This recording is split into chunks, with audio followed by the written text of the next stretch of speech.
Hello everybody, welcome back to the channel. तो last video में हमने बात की थी, एक ओवरव्यू मैंने दिया था आपको जेईई मेंस एंड एडवांस के बारे में कि भाई कैसे क्या पेपर पैटर्न रहता है, क्या चीज़ें रहती हैं, कैसे पेपर होता है, वो सब थोड़ा सा ऊपर ऊपर से डिटेल्स मैंने आपको बता दी थी। तो भाई अब हम बात करेंगे इस वीडियो में कि कैसे कैसे जी हाँ, कैसे हम अपनी जेईई मेंस एंड एडवांस की प्रिपरेशन स्टार्ट कर सकते हैं। जी हाँ।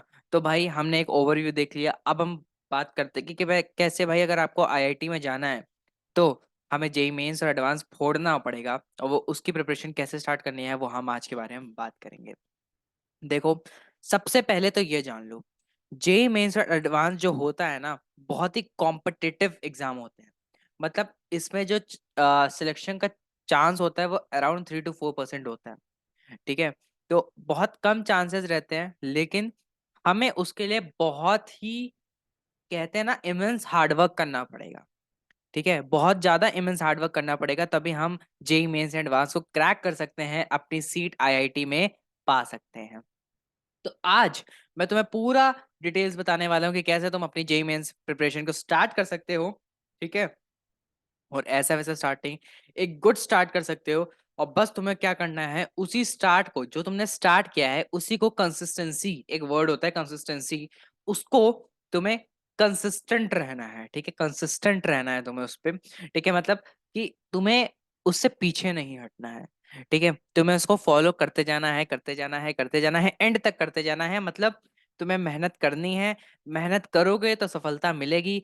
हलवा समझोगे तो बेटा तुम भी हलवा बन के ही रह जाओगे। ठीक है, तो चलो इस वीडियो को स्टार्ट करते हैं। तो देखो भाई, सबसे पहले हम बात करते हैं कि अगर तुमको जेई मेंस एडवांस क्रैक करना है तो सबसे पहले एग्जाम पैटर्न और सिलेबस को समझना पड़ेगा। ठीक है, अब एग्जाम पैटर्न क्या है मैंने तुम्हें पिछली वीडियो में बता दिया है, थोड़ा सा मैं इस वीडियो में और डिटेल में बात कर लेता हूँ।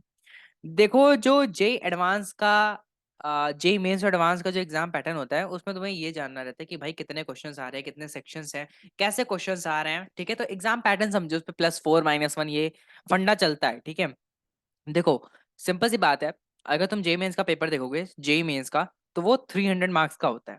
ठीक है, जेई मेंस का 300 मार्क्स का होता है, और 300 मार्क्स में जो पर सब्जेक्ट मार्किंग होती है, यानी फिजिक्स, केमिस्ट्री, मैथमेटिक्स, वो 100 100 100 का रहता है। ठीक है, तो section A and section B रहते हैं हर एक सेक्शन में, यानी फिजिक्स में section A section B, chemistry में section A section B, maths में सेक्शन ए सेक्शन बी। अब सेक्शन ए में क्या रहता है, सेक्शन में मल्टीपल चॉइस क्वेश्चन रहते हैं, और जो तुम्हारा सेक्शन बी रहता है उसमें इंटीजर टाइप, मतलब न्यूमेरिकल वैल्यू बेस्ड क्वेश्चन रहते हैं। ठीक है, अब जो सेक्शन ए होता है उसमें तो तुम्हें 4 ऑप्शन दिए, एक चूज कर लेना है, सही हुआ तो +4 हो जाएगा। ठीक है, गलत हुआ तो -1 हो जाएगा।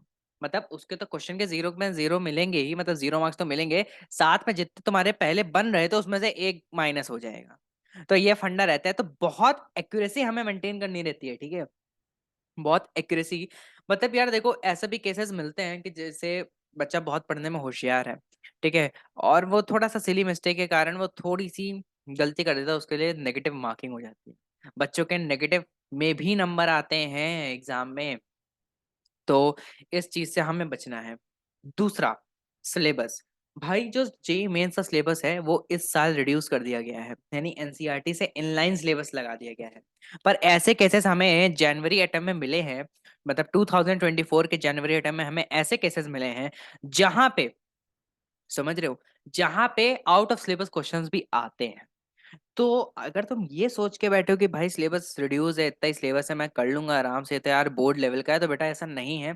हमें सिलेबस को अच्छे से जानना होगा। और आफ्टर ऑल, अगर तुम्हें आईआईटी क्रैक करना है, आईआईटी में जाना है, तो बेटा एडवांस तो देना ही पड़ेगा। एंड एडवांस में कोई रिडक्शन नहीं है बेटा, कुछ भी नहीं। एडवांस के लिए तुम्हें पढ़ना ही पड़ेगा। और अगर तुम्हें कोर कॉन्सेप्ट्स क्लियर करने हैं तो तुम्हें हर एक चीज पढ़ के जानी, मतलब तुम्हें पूरे टॉपिक की विद कवर करनी है। वो अलग बात है, लास्ट टाइम पे हम सिर्फ इंपॉर्टेंट चैप्टर्स पे ही फोकस करते हैं, ठीक है, जिनकी वेटेज है। पर आफ्टर ऑल तुम्हें आइडिया तो होना चाहिए। ठीक है, अगर तुम एक अच्छे बच्चे हो, तुम्हें अच्छी रैंक लानी है, ठीक है, तो बेटा तुमको पूरा सिलेबस अच्छे से कंप्लीट करना पड़ेगा। बाकी सिलेबस क्या है, जितना भी सारे टॉपिक्स है उसके मैं एक सेपरेट वीडियो ले आऊंगा तुम लोग के लिए, जिसमें हम जेई मेंस एडवांस के बारे में पूरा पूरा सिलेबस हम क्या करेंगे, डिस्कस करेंगे। तीसरी चीज आती है भाई वेटेज। वेटेज क्या आती है भाई, देखो, अगर मैं 2024 के एग्जाम की बात करूं, तो यहाँ पे ऐसा देखा गया है कि फिजिक्स और केमिस्ट्री हमारी मॉडरेट मॉडरेट आ रही हैं, एंड मैथ्स जो है वो थोड़ा सा लेंदी एंड टफर साइड में आया है। अगर मैं दोनों शिफ्ट मतलब जैन और अप्रैल शिफ्ट की बात करूं तो ठीक है।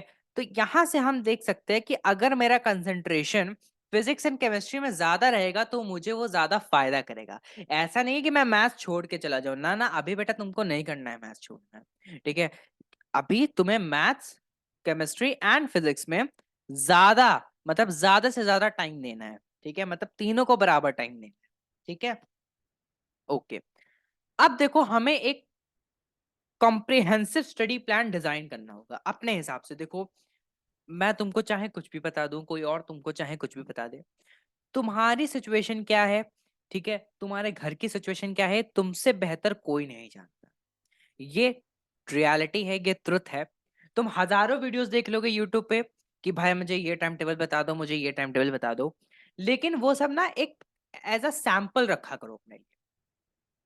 तुमको अपनी नींद पता है, तुम्हें कितनी नींद आती है, तुम्हें अपना फोन का टाइम पता है, तुम्हें पता है कि तुम्हें कब पढ़ने का मन करता है, कब नहीं पढ़ने का मन करता है, तुमको पता है तुम्हारे घर में कब काम चल रहा है, कब पूजा हो रही है, कब क्या हो रहा है।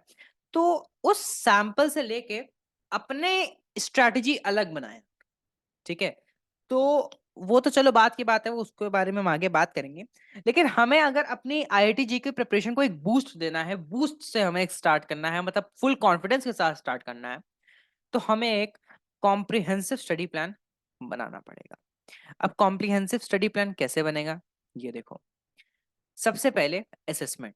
सबसे पहले हमें तो भाई उसी पे फोकस करना है जितना हमें आता है, ठीक है, जितना हमें आता है। और समझो तुम्हारा मैथ्स वीक है, जैसे मोस्ट ऑफ द केस में होता है, जब बच्चा 10th से 11th में जाता है तो उसको मैथ्स टफ लगने लगती है। एंड वो लगना क्या है, वो होता ही है, वो टफ होती ही है। तो इसमें तुम्हें अब ये आइडेंटिफाई करना पड़ेगा कि हाँ तुमको मैथ्स टफ लग रही है, इसका मतलब तुम्हें मैथ्स में ज्यादा वर्क करना पड़ेगा। जो चीज तुमको टफ लग रही है उस चीज पे टूट पड़ो। फिर से रिपीट कर रहा हूं, जो चीज तुम्हें टफ लग रही है उस चीज पे वापस टूट पड़ो। टूट पड़ोगे बेटा, आओ आओ मैथ्स को बोलो आ जा बेटा, तेरा खेल खत्म करते हैं। इतना उसको प्रैक्टिस करो, इतना प्रैक्टिस करो कि वो तुमसे डरने लगे, ठीक है, वो तुमसे डरने लगे। ऐसी अप्रोच के साथ चला करो बेटा, ठीक है।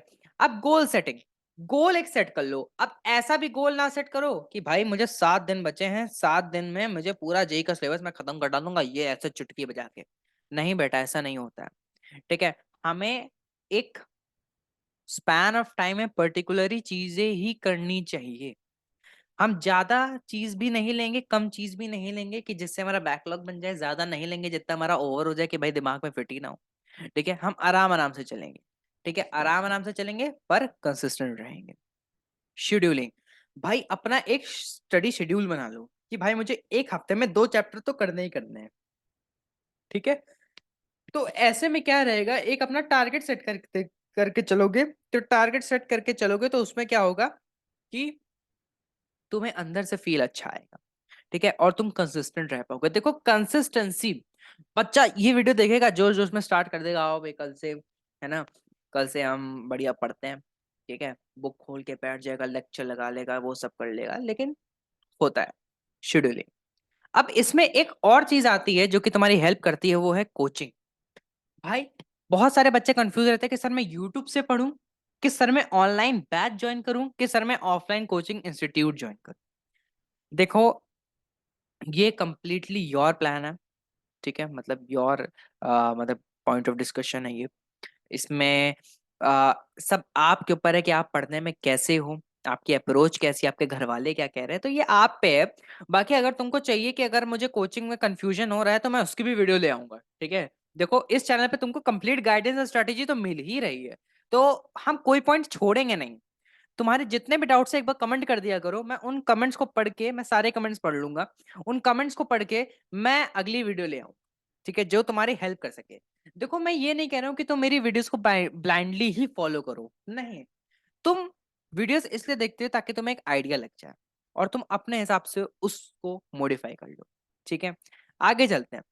टाइम मैनेजमेंट, भाई टाइम मैनेजमेंट बहुत इंपॉर्टेंट रोल प्ले करता है। मैं अभी ये बात कह रहा हूं कि बहुत इंपॉर्टेंट रोल प्ले करता है टाइम मैनेजमेंट। एग्जाम में भी करता है, एग्जाम के प्रिपरेशन में भी करता है। तुम बैकलॉग से बचना चाहते हो अगर, तो टाइम मैनेजमेंट सीख लो। पहली चीज आती है प्रायोरिटाइज। प्रायोरिटाइज का क्या मतलब होता है?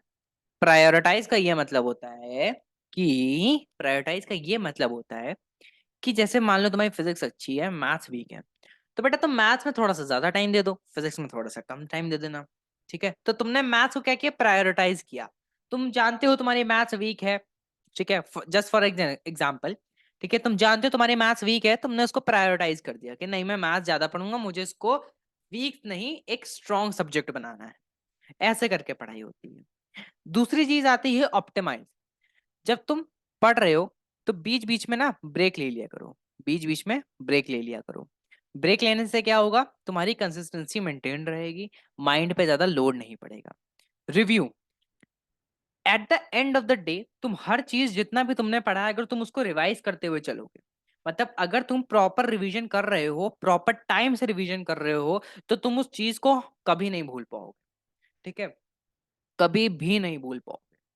ठीक है, तो ये स्ट्रैटेजीज अपने दिमाग में रख लेना, ये तुम्हारे पूरे साल काम आएंगी। Third, mastering conceptual understanding. देखो, सबसे पहले हमें कोर कॉन्सेप्ट्स तक जाना ही जाना है अगर तुम्हें आईआईटी क्रैक करना है। ठीक है, मतलब अगर तुम सोच रहे हो कि तुम बोर्ड लेवल का पढ़ के एडवांस क्रैक कर लोगे, तो बेटा आई एम रियली सॉरी, नहीं हो पाएगा। ठीक है, अगर तुमको एडवांस क्रैक करना है तो बेटा उसके लेवल की पढ़ाई करनी ही पड़ेगी, इसलिए हर एक टॉपिक का तुम्हें कोर टच करना ही पड़ेगा बेटा, करना ही पड़ेगा। Apply to problem solving. Sir मैं थ्योरी पढ़ के एडवांस क्रैक कर लूंगा, ऑल इंडिया रैंक 1 ले आऊंगा, नहीं होगा बेटा। जब तक तुम क्वेश्चन सॉल्व नहीं करोगे तुम मेंस तक नहीं निकाल पाओगे। तुम क्वेश्चन सॉल्व करना शुरू कर दो। मैं कह रहा हूं तुमने टॉपिक पढ़ा, तुमने लेक्चर देखा, तुरंत उसके डीपीपीज उठाओ, तुरंत उसके पीवाईक्यूज उठाओ, तुरंत उसका मॉक दो, सब कुछ करो। ठीक है, लेकिन क्वेश्चन सॉल्व करना ही नहीं है, क्योंकि क्वेश्चन सॉल्विंग से ही तुम्हें पैटर्न पता चलता है, क्वेश्चन सॉल्विंग से ही तुम्हारी स्पीड एक्यूरेसी सब मेंटेन रहती है। तो क्वेश्चन सॉल्विंग तो सबसे, मैं कहूंगा most most most most important step है। ठीक है, क्योंकि जितना तुम्हें एक नोट्स, जो तुम्हारे नोट्स होते हैं वो नॉलेज नहीं दे पाएंगे जितना तुम्हें प्रॉब्लम सॉल्विंग देगी। तुम जितने नोट्स पढ़ लो, ठीक है, तुम नोट्स पढ़ लो, थ्योरी पढ़ लो, पर तुम देखना प्रॉब्लम सॉल्विंग में एक ना एक क्वेश्चन ऐसा फंस ही जाएगा जिसमें कुछ अलग तिगड़म लग रहा है, तो वो तुम्हें समझना होगा, इसलिए ज्यादा से ज्यादा प्रॉब्लम सॉल्विंग तुम्हें करनी पड़ेगी। ठीक है, तीसरा पॉइंट है कि अगर तुम अपने कॉन्सेप्ट्स, यानी जो तुमने पढ़ रखा है, at the end of the day तुम्हारा भाई हो, तुम्हारा दोस्त हो, किसी को समझाते हो, ऐसे कन्वे करते हो, ठीक है, तो तुम्हें उसकी बेटर अंडरस्टैंडिंग रहेगी और वो तुम्हें लंबे टाइम तक याद रहेगी। ये ट्रिक अप्लाई करना, एंड अप्लाई करोगे तो तुम देखोगे कि कैसे तुम्हारी स्टडीज अच्छी हो रही है। ठीक है, अच्छी हो रही है। चौथा है बेटा, डाउट पूछने में कभी भी घबराना मत। ठीक है, सी क्लैरिफिकेशन। तुम सोचते हो यार मैं ये डाउट पूछूंगा तो टीचर वो बोलेगा कि अरे तुमको इतना नहीं है, तो बेटा नहीं, तुम्हें डाउट है मतलब है। डाउट डाउट होता है, चाहे वो छोटा हो, बड़ा हो, वाहियात हो, कुछ भी हो। अब टॉपिक से हट के डाउट पूछोगे तो यार वो अलग बात है।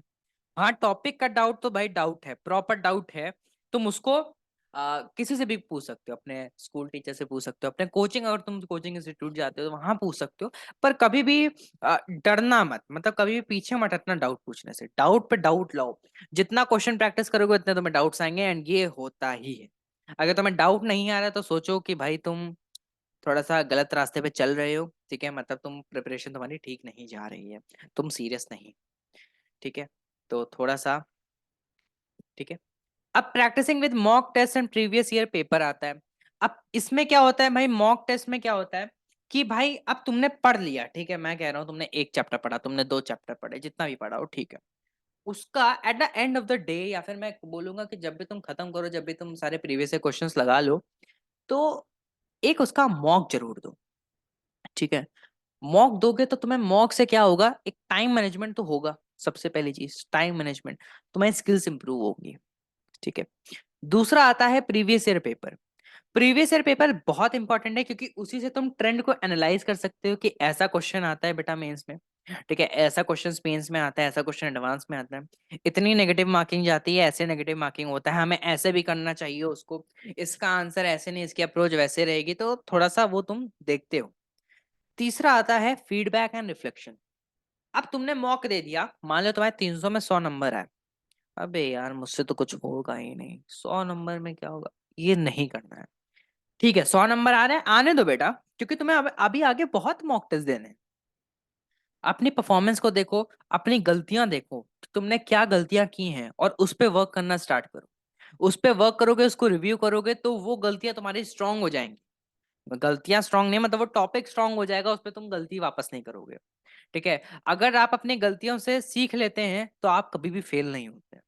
ठीक है, ये रूल है, ठीक है, मंत्र है। ठीक है, तो इससे थोड़ा सा मतलब इसको अप्लाई करना अपनी रियल लाइफ में। ठीक है, बाकी आगे चलते हैं, तो आगे हम देखते हैं आइडेंटिफाइंग एंड एड्रेसिंग वीकनेस। अब मैथ्स, फिजिक्स, केमिस्ट्री तुम्हारे 3 सब्जेक्ट होते हैं, तो 3 सब्जेक्ट होते हैं, तो यहाँ पे तीनों में तुम्हें मैंने बोला है स्टार्ट कर रहे हो तो इक्वल वेटेज देनी ही देनी। मैथ्स में कैलकुलस, अलजेब्रा, ज्योमेट्री बहुत इंपॉर्टेंट आता है। ठीक है, और फिजिक्स में अगर हम बात करें तो मैकेनिक्स में बहुत इंपॉर्टेंट है, ऑप्टिक्स बहुत इंपॉर्टेंट है। केमिस्ट्री में तो बेटा ऑर्गेनिक और इनऑर्गेनिक आंख बंद करके पूरी कर लेना, पूरी कर लेना। ठीक है, और टेस्ट टेकिंग स्ट्रेटजीज, अब देखो होता क्या है, टेस्ट टेकिंग स्ट्रेटजीज में क्या होता है, अगर तुम्हें नेगेटिव मार्किंग से बचना है तो अपने स्ट्रॉन्ग सब्जेक्ट, मतलब ऐसे स्ट्रॉन्ग सब्जेक्ट जो तुम्हारे भी स्ट्रॉन्ग हो और वो पेपर में भी हाई वेटेज रखते हो, ऐसे चैप्टर्स अगर तुम अपने स्ट्रॉन्ग कर लेते हो तो तुम डेफिनेटली एक बहुत अच्छा स्कोर कर सकते हो, अवॉइडिंग नेगेटिव मार्किंग। ठीक है, अवॉइडिंग नेगेटिव मार्किंग। तो ये सब कुछ स्ट्रेटजीज हैं जो मैंने तुमको थोड़ा थोड़ा बता दिया है, बाकी मैं तुम्हारे साथ हूँ। लास्ट आता है मेंटेनिंग मोटिवेशन एंड कॉन्फिडेंस। चाहे कुछ हो जाए, चाहे कुछ हो जाए बेटा, एक वर्ड मैंने बोला था तुमको स्टार्टिंग में, कंसिस्टेंसी। तुमको कंसिस्टेंसी मेंटेन रखनी ही रखनी है। कंसिस्टेंसी मेंटेन रखोगे तो आगे सफलता मिलेगी। सबसे पहला पॉइंट मैं बोल रहा हूं, सेलिब्रेट स्मॉल विंस। तुमने ये वाला क्वेश्चन कर लिया, खुशी मन, ठीक है, उसको सेलिब्रेट करो, वाह मैंने ये क्वेश्चन कर लिया। ओवर कॉन्फिडेंस में बेटा मत जाना, मैं पहले ही बोल रहा हूं, ओवर कॉन्फिडेंस में नहीं जाओगे। ठीक है, तुमने एक क्वेश्चन कर लिया, बहुत टफ क्वेश्चन था, इसको तुमने कर लिया, सेलिब्रेट करो, सबको बताओ कि मम्मा ये देखो मैंने ये वाला क्वेश्चन कर लिया। ठीक है, थोड़ा सा मतलब सेलिब्रेट स्मॉल स्मॉल विंस। ठीक है, अब तुमने एक टेस्ट में 100 आए हैं, कोई बात नहीं, पहले टेस्ट दिया मैंने उसमें 100 आ गए मेरे, अगर मैं और मेहनत करूंगा तो मेरे 300 आ जाएंगे। ठीक है, सीक एंकरेजमेंट। ठीक है, मेंटर से बात करो, टीचर से बात करो, अपनी फैमिली से बात करो, मोटिवेशन लो उनसे। ठीक है, उनसे प्रेरणा लो। ठीक है, विजुअलाइज सक्सेस। देखो, जब भी तुम डिमोटिवेट करो, एक चीज बस, डिमोटिवेट फील करो तो बस एक चीज याद कर लेना कि जब तुम सक्सेस हो जाओगे, जब तुम सक्सेसफुल हो जाओगे, जब तुम आईआईटी क्रैक कर लोगे, जब तुम्हारी अच्छी नौकरी होगी, तुम्हारी शादी होगी, तुम्हारी बीवी बच्चे होंगे, खैर वो तो खैर मैंने बहुत आगे का बोल दिया, पर जस्ट इमेजिन, वो जो तुम्हारी ड्रीम कार है, तुम्हारा ड्रीम हाउस है, तुम्हारे जितने भी ड्रीम्स है तुम उनको फुलफिल होता हुआ देख रहे हो। जस्ट इमेजिन, एक बार आंख बंद करके इमेजिन कर लेना, उससे मोटिवेशन गेन करना, कॉन्फिडेंस आएगा तुम्हें और तुम फिर से मेहनत करने लग जाओगे। ये रूल है। सब रूल ही बता रहे हो। टेक ब्रेक्स, देखो ऐसा नहीं है हम लगातार 12 घंटे पढ़ते जा रहे, पढ़ते जा रहे, पढ़ते जा रहे, पढ़ते जा, नहीं, 2-2 घंटे के सेशन लो। ठीक है, 2-2 घंटे के सेशंस लो, बीच में आप 15 to 20 मिनट्स का ब्रेक लीजिए ही लीजिए। सुबह आप चाहे जितनी जल्दी उठे हैं, दोपहर में आपको एक एक पावर नैप लेना है टू रिचार्ज योरसेल्फ। ठीक है, एक पावर नैप लेना ही लेना है। तो इतना कुछ बात थी। ठीक है, एक शॉर्ट में समरी दे देता हूं पूरे उसकी। ठीक है, सबसे पहले तो यार तुमको एग्जाम पैटर्न, सिलेबस के बारे में समझ लेना है थोड़ा बहुत। ठीक है, उसके बाद अपना स्टडी प्लान करना है, कोचिंग ज्वाइन करना है नहीं ज्वाइन करना है वो मैं तुम्हें आगे बता दूंगा। ठीक है, टाइम मैनेजमेंट अपना बना लेना है। ठीक है, टाइम मैनेजमेंट अच्छे से सीख लेना है। ठीक है, उसके बाद कोर कॉन्सेप्ट को टच करना ही करना है, प्रॉब्लम सॉल्विंग करनी ही करनी है, मैं चिल्ला चिल्ला के कह रहा हूँ। ठीक है, चिल्ला चिल्ला के कह रहा हूँ, मॉक देना ही देना है, प्रीवियस ईयर पेपर अवश्य, अवश्य हिंदी में बता रहा हूँ, अवश्य मतलब करने ही करने हैं, जरूरी है बेटा, ताकि तुम ट्रेंड को एनालाइज कर सको और बाद में उसको जाके एक बार एनालाइज जरूर कर लेना। ठीक है। उसके बाद एक बार अपनी वीकनेस को समझो, अपने स्ट्रॉन्ग पॉइंट को समझो, अपने वीक पॉइंट को समझो, उस पर मेहनत करना स्टार्ट करो। ठीक है। बाकी छोटी छोटी जीत को सेलिब्रेट करो। ठीक है। टीचर्स से बात करो, उनसे प्रेरणा लो। ठीक है। एक बार जब भी डिमोटिवेट फील करो तो अपने सक्सेसफुल होने की जो भी चर्चा है, जो भी तुम्हारे ड्रीम्स है, उनको एक बार विजुलाइज करो। ठीक है। पढ़ते पढ़ते थोड़ा सा ऊब जाओ तो ब्रेक जरूर ले लो, ताकि तुम्हारी कंसिस्टेंसी मेंटेन रहे। चलो यार, आज की इस वीडियो के लिए इतना ही। आई होप अब तुम अपनी जेई मेंस एंड एडवांस की प्रिपरेशन को एक बूस्ट देके स्टार्ट कर सकते हो। ठीक है। बहुत ही फुल कॉन्फिडेंस के साथ तुम स्टार्ट करोगे। ठीक है। बाकी पूरी जर्नी में मैं तुम्हारे साथ रहूंगा। कभी भी कोई दिक्कत आए, कोई भी डाउट आ रहा है तुम्हारे, प्लीज कमेंट कर देना। ठीक है। प्लीज कमेंट करोगे, तुम्हारे एक कमेंट से बहुत लोगों का फायदा होगा। ठीक है। क्योंकि मैं उस पर वीडियो बनाऊंगा, तुम्हारी भी हेल्प होगी, बहुत लोगों की हेल्प होगी। ठीक है। तो चलो फिर इस वीडियो के लिए इतना ही। तब तक के लिए पढ़ते रहना है बेटा, बाकी जो आगे होगा वो मैं तुम्हारे लिए ले आऊंगा। चलो बाय बाय।